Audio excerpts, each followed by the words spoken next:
Blockhouse is a custom map made for the game Team Fortress 2. It was created by me in the Valve Hammer editor with pre-made TF2 textures and models, as well as some custom content made by the TF2 community. In this video, I'd like to show my process on how the map was created and why I built it like I did. First, let's discuss the layout process for the map.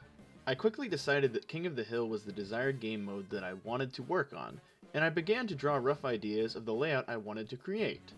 Based on the custom TF2 assets I was using from the project, Frontline, I decided on making a bunker-themed map, so I knew a majority, if not all of my space, would be inside and underground. The final sketch that you're currently seeing is the one that I based my blockout level on. However, a good map will go through many changes and iterations during development. For example, compare the initial top-down wireframe with the final version. The basics are there, but parts have been changed. In order for you to better understand my decisions and my thought process while making Koth Blockhouse, let's take a look at each part of the initial design process, step by step, starting with the beginning. The rules of the King of the Hill game mode are simple. A single control point sits in the middle of the map, and teams fight to control it for a total default time of 3 minutes. The basic gameplay of Team Fortress 2 for this game mode dictates the first part of the map layout. Each team needs a respawn, located at the same distance from the center, where the central control point is located. Official Valve maps became an excellent reference point during this time, in terms of correct size, and how to build levels piece by piece. Because I wanted my spawns to be more than square rooms, I divided them into uneven sections. This was intended to quickly spread out large groups of players to different parts of the map, by leaving through one of 3 spawn exits. The next part of the process involved connecting this spawn to the center of the map through a series of rooms.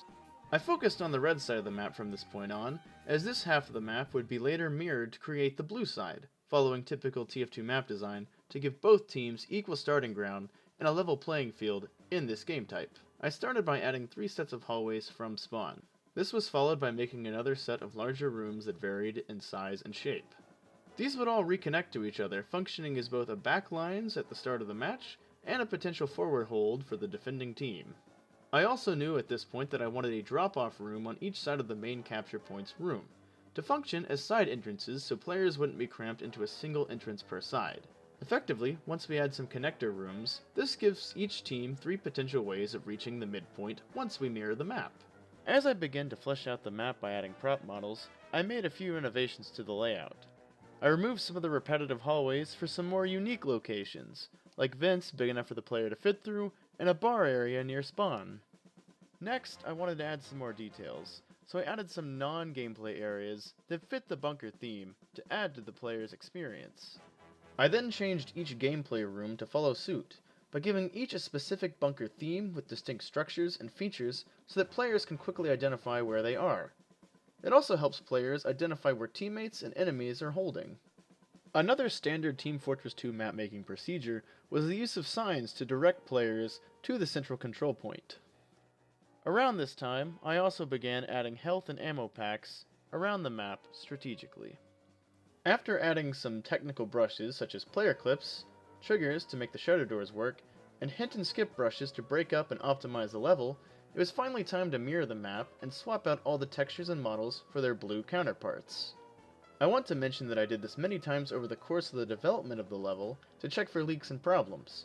However, this was the final time of doing it, and I really wanted to make sure everything was complete on the red side before moving over to the blue side. Here we can see the map fully mirrored in both a simplified top-down view as well as an angled view from inside the editor.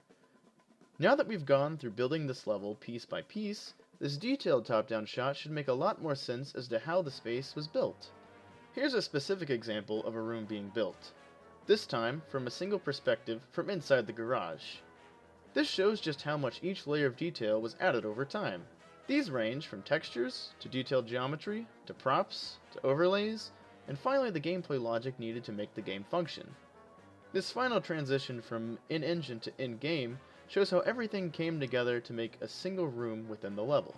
When creating a map, the map layout itself is very important, but the desired gameplay must also be considered. In a game like TF2, the gameplay has been well defined for quite a long time. We've already covered the first aspect, the game type, and how the space was built to reflect that. However, we also need to acknowledge that the 9 playable classes of TF2 are a central focus of the game. Each class possesses specific abilities to contribute to the battle in different ways. A good map considers not only the different TF2 classes, but their different playstyles and unlockable weapons as well. While designing Blockhouse, I implemented a variety of decisions to give the player a good and enjoyable experience while playing as any class. The Scout excels at flanking and has the ability to perform a variety of double jumps, so I've created several side paths that he can take to approach from unexpected angles. The center room is also filled with plenty of platforms that the Scout can jump around on. This gives him excellent mobility, and it makes him harder to hit. The Soldier has the ability to rocket jump around the map. This is done to quickly reach objectives or to gain a height advantage over enemies. While the bunker is an indoor space, it was important for me to create high ceilings and varied vertical terrain so that experienced soldiers could make use of both of these skills to attack and defend respectively. The Pyro's biggest strengths involve flanking the enemy and surprising them at close quarters to maximize damage. Pyros can utilize one of the alternate routes on the sides of the map to sneak into enemy territory and flank them from the sides or from behind. The Demo Man has the ability to sticky jump to reach new heights and to move much quicker. The ceiling was once again a factor here, which partially influenced the curved design of the central point. The 3 exits from spawn were also created so that Demo Man could not effectively spawn camp and prevent a team from leaving spawn. The heavy weapons guy excels in area denial and defense. The close quarter halls in some areas of the map allow for the heavy to mow down incoming enemies. A heavy effectively blocking one section of the map makes other routes to the objective more viable. The engineer can build sentry guns and other buildable machines around the map. I've restricted this ability on some surfaces through a brush entity called Funk No Build. This is done to balance play and to prevent the sentry and other buildings from floating in bizarre spots. The medic has the ability to ubercharge himself and an ally, giving brief invulnerability. I wanted to give the medic and his patients multiple routes to push from in order to make the most of this ability when he uses it and to catch his enemies off guard. Snipers have the ability to scope in on their rifles to do massive damage with headshots. As such, sightlines are very important to snipers.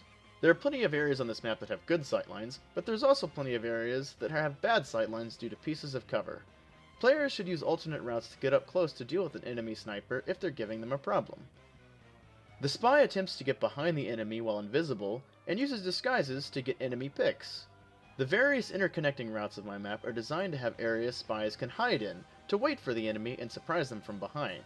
The map is currently being playtested on my TF2 server. However, future playtesting and additions will hopefully lead to even better iterations of the map that might have the potential to become part of the official game one day. I'm confident I can continue to optimize Koth Blockhouse to get it to that point. Thanks for watching.